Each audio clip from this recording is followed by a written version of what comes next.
Hola, hari ini kita bahas interpretasi foto udara atau penginderaan jauh. Ini masih bab yang sama kayak peta. Jadi kurang lebih ujung-ujungnya adalah mengenalin ke kita atau mungkin sedikit praktek tentang penggunaannya. Nah, langsung saja. Yang pertama itu adalah komponen. Sama kayak peta kemarin di video peta, penginderaan jauh pun ada komponennya atau hal-hal yang harus ada sehingga penginderaan jauh bisa terlaksana lah, bisa hadir. Nah, apa aja itu? Yang pertama di sebelah kanan atas, kalau kita lihat ada sensor. Nah, ini nih. Ada sensor. Sensor itu apa? Sensor itu alat untuk menangkap data. Alat untuk menangkap data. Itu sensor.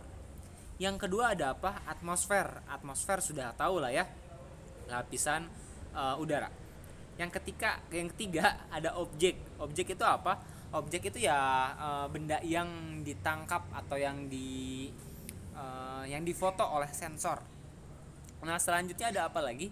Yang keempat itu ada di situ nggak ada empat. Kita sebut saja yang energi 4. Itu tuh yang keempat, energi atau sumber tenaga. Kalau di buku cetak itu tuh sumber tenaga ada 2, aktif sama pasif. Bedanya apa? Kalau aktif itu tuh manusianya ikut beraktivitas, bergerak. Contohnya apa? Lampu. Kalau matahari energi pasif. Kenapa pasif? Karena manusianya nggak ngapa-ngapain. Itu hanya pengklasifikasian, hanya hafalan. Jadi kalau aktif manusianya ikut bergerak. Contohnya lampu. Kalau pasif manusianya nggak ngapa-ngapain tapi energinya udah ada, cahayanya udah ada. Dalam hal ini digambar itu matahari. Selanjutnya ada yang kelima. Yang kelima itu ada wahana. Nah, wahana kata kuncinya adalah alat untuk mengangkat sensor. Wahana itu alat untuk menangkap sensor.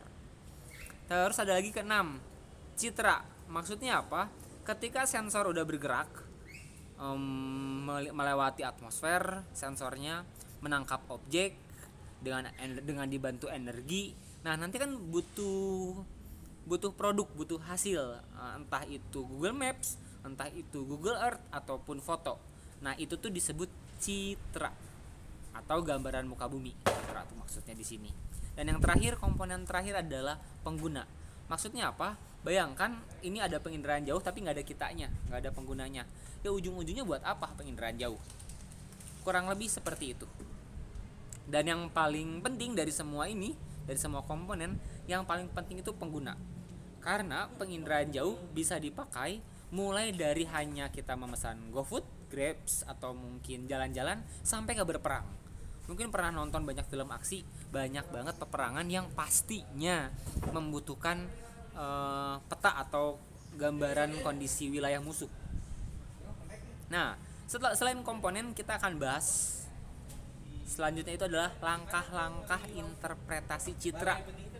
Nah, apa yang dimaksud dengan interpretasi citra? Itu tuh maksudnya tuh ngira-ngira objek yang ada di situ tuh apa.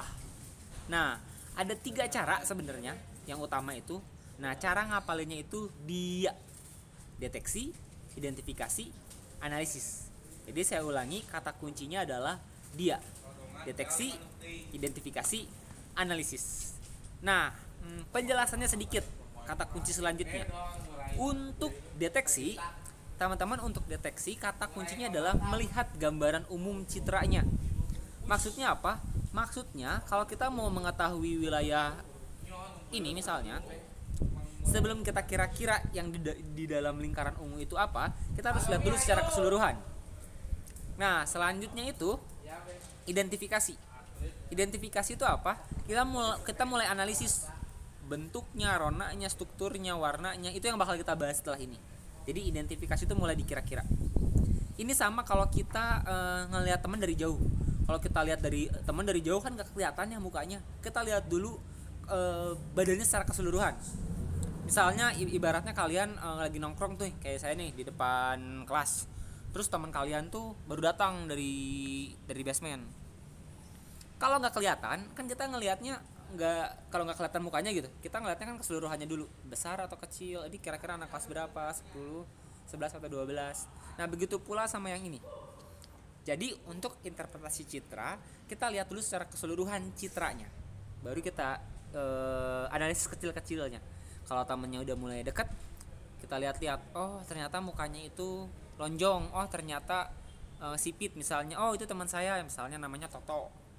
Nah kurang lebih ini juga sama, lihat secara keseluruhan, lihat detail, baru ngira-ngira, oh ternyata saat dilihat detail bentuknya dan sebagaimana yang ada dalam di situ, oh ternyata itu sekolah.